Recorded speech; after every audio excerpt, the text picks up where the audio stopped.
문제는 타이밍. 이제 우리가 셀 차례다. 셀 타이밍을 알려주는 유안타 T레이더.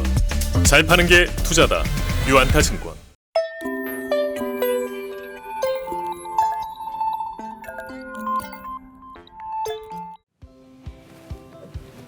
네, 안녕하십니까. 유안타 투데이 정인재 연구원입니다. 이번 주에도 시장의 주요 이슈들을 몇 가지 짚어보도록 하겠습니다. 네, 첫 번째 국채금리에 관련된 이슈인데요. 미국 국채금리 상승으로 인한 불확실성이 계속되고 있습니다.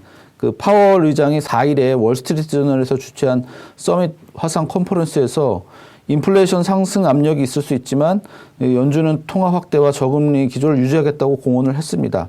그는 경제 활동이 재개될 경우에 기저 효과로 인해 다소간의 인플레이션 압력이 생길 수 있지만 일시적으로 본다라고 강조를 했고요. 그렇지만 이제 파월 의장이 인플레이션 상승 압력을 받을 수 있다라는 발언이 나온 다음에 투자자들의 이제 불안감이 커지면서 10년물 국채 수익률이 1.55%까지 상승을 했고요. 채권 시장에서는 이제 오르는 시장 금리에 대응하기 위해서 연준이 채권 금리를 늘리거나 매입 자산의 종류 변화, 즉 오퍼레이션 트위스트 같은 거를 하겠다라는 얘기가 나오기를 기대를 했지만 파월 의장의 원론적 입장만을 밝히면서 채권 시장의 기대에는 부응하지 못했고요. 이날 이제 국채 수익률 상승으로 위험 자산은 약세를 면치 못했습니다. 대표적으로 나스닥 종합 지수는 지난주 목요일 날 미국 시장 기준으로 2.11% 하락을 했고요. 금요일에도 추가로 채권 금리는 좀 올랐지만 시장은 약간 반등하는 모습을 보였습니다. 어쨌든 이 인플레랑 채권 금리에 관련된 이슈가 당분간 시장에서는 굉장히 중요한 요인이 되지 않을까 생각이 되고요. 다음으로 이제 미국의 이제 부양책에 관련된 얘기입니다. 미국 상원에서 이제 현지 시간으로 6일 날 1조 9천억 달러의 코로나19 구제 법안을 통과를 시켰고요. 그래서 법안은 다시 하원으로 보내져서 표결 절차를 거치게 됩니다. 원래 하원에서 통과된 게 상원으로 갔었는데 상원에서 이제 최저임금에 대한 부분을 빼고 다시 표결을 함으로써 이제 하원에서 표결을 해야 되고요. 하원 표결은 이제 9일 날 정도에 진행될 거고, 민주당의 하원에서는 이제 우위를 점하고 있기 때문에 하원 통과는 굉장히 가능성이 높고요. 바이든 대통령이 서명을 하면 바로 실효가 될 것으로 생각이 됩니다. 가결한 법안에는 성인 1인당 1,400달러, 우리 돈으로 약 185만 원 정도의 현금을 지급을 하고, 실업급여 추가 지급 연장, 백신 접종과 검사 확대 등의 지원 방안이 들어가 있고요.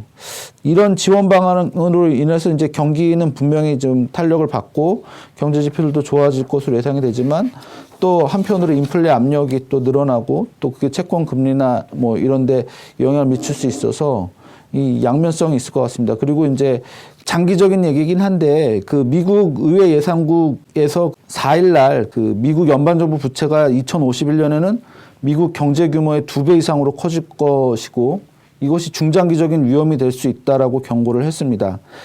의회 예산국에서 이날 장기 재정 전망 보고서에서 국내 총생산 GDP 대비 연방정부 부채 비율이 올해는 102%에서 2051년에는 202%까지 오를 거라고 추산을 했고요. 올해 비율 102%도 2차 세계대전으로 재정지출이 급증한 1945년 104%랑 1946년 106% 이후로 가장 높은 수준이라고 했습니다. 또 올해 재정수지 적자가 GDP 대비 10.3% 정도로 될 거로 추산을 했고 이는 1945년 이후로 두 번째로 높은 수준입니다. 예산국 보고서에서는 GDP 대비 부채 비율이 이제 꾸준히 올라감으로써 재정과 경제 전망에 상당한 리스크를 야기할 수 있다라고 진단을 했고 미국 정부의 부채 상환 능력에 대한 신뢰 상실로 금리 급등을 초래할 수 있는 재정 위기가 발생할 수 있다라고 우려를 했습니다.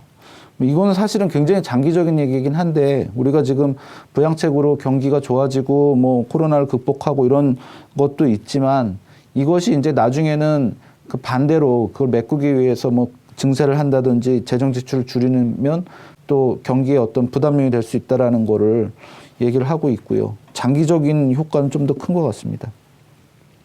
그다음 이제 중국 얘기 좀 드리게 될 것 같은데 중국이 이제 코로나19 때문에 이제 경제 충격을 극복하려고 이제 고강도 경기 부양 정책을 펼쳤는데 정상 시기 경제 정책으로 전환하는 출구 전략에 좀 나섰다 이런 얘기고요. 그다음에 이제 코로나19 대유행과 그 미중 경쟁 장기화라는 대외 환경의 불확실성이 여전하기 때문에 약간 부드럽게 조절하는 부드러운 출구 전략을 통해 자국의 경제적 안정을 도모하고 성장도 계속 도모한다 이런 내용입니다.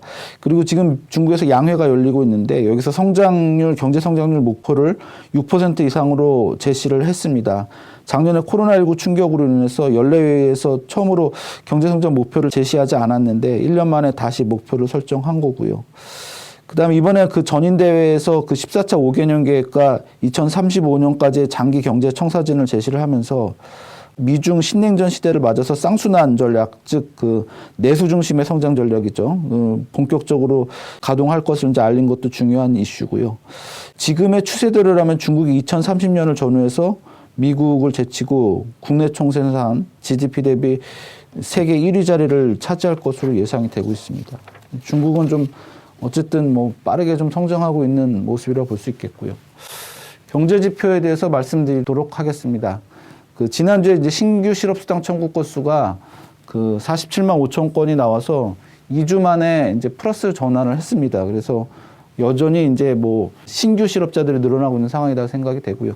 완만하게 감소하고 있지만 좀 여전히 높은 수준이다. 그렇지만 이제 우리가 백신이 보급되고 경제 활동이 재개되면서 점차로 이제 줄어들 거로 예상이 되고 있고요.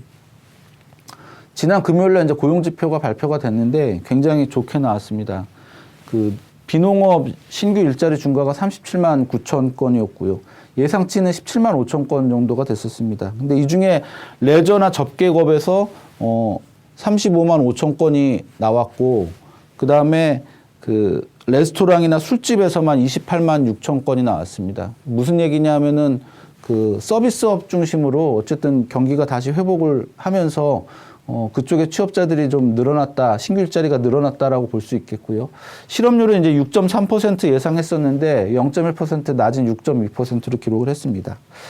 그래서 이렇게 이제 그 백신의 효과로 인해서 고용 지표가 좀씩 좋아지는 모습을 보이고 있는데 이게 이제 좋은 면도 있지만 사실 1.9조 달러 그 부양책 이후에 또 신규 부양 패키지를 준비 중인데 경제 지표가 이렇게 좋아지면 그것에 어떤 힘을 좀 덜 받지 않을까. 그래서 또 다른 부양책이 나오는 데는 약간의 장애가 되지 않을까. 이런 우려감은 좀 있는 상황이고요. 그 다음에 소비자 물가 상승률입니다. 이제 그 2월 소비자 물가 상승률인데 3월 10일 날 발표를 하고요. 12월이랑 1월에는 1.4%를 기록을 했습니다. 지금 2월 예상치는 1.7%로 증가를 하는 걸로 이제 전년 동기 대비로 예상을 하고 있는데, 이 예상치를 좀 상회하게 되면 역시 이런 것도 이제 채권 금리에 영향을 미치기 때문에 좀 민감한 시기가 아닐까 이렇게 생각이 되고요. 그 다음에 그 12일 날에는 이제 미시간대 소비자 신뢰지수 예비치가 나옵니다. 그 2월에는 76.8포인트였는데 3월에는 78포인트로 이제 좀씩 개선되고 있다. 개선되는 것으로 이제 예상이 되는데, 어쨌든 백신이 나오고 신규 그 코로나19 확진자가 이제 줄어들면서 경제 지표 전체적으로는 좀씩 좋아지고 있는 모습이고, 또 바이든의 부양책이 또 실제로 또 실행이 되면 그것도 경기 회복에 또 긍정적인 영향을 줄 건데, 이게 또 동전의 양면처럼 또 인플레 우려라는 채권 금리 인상에 또 자극을 주게 되면 그것도 부정적인 영향이 될 거고, 그래서 시장에서 이런 종합적인 현상들이 어떻게 반응되는지는 좀 자세히 살펴볼 필요가 있을 것 같습니다. 네, 우리 모두 부자가 되는 그날까지 유안타 투데이는 여러분과 함께 하겠습니다. 감사합니다. 문제는 타이밍. 이제 우리가 셀 차례다. 유안타 티레이더.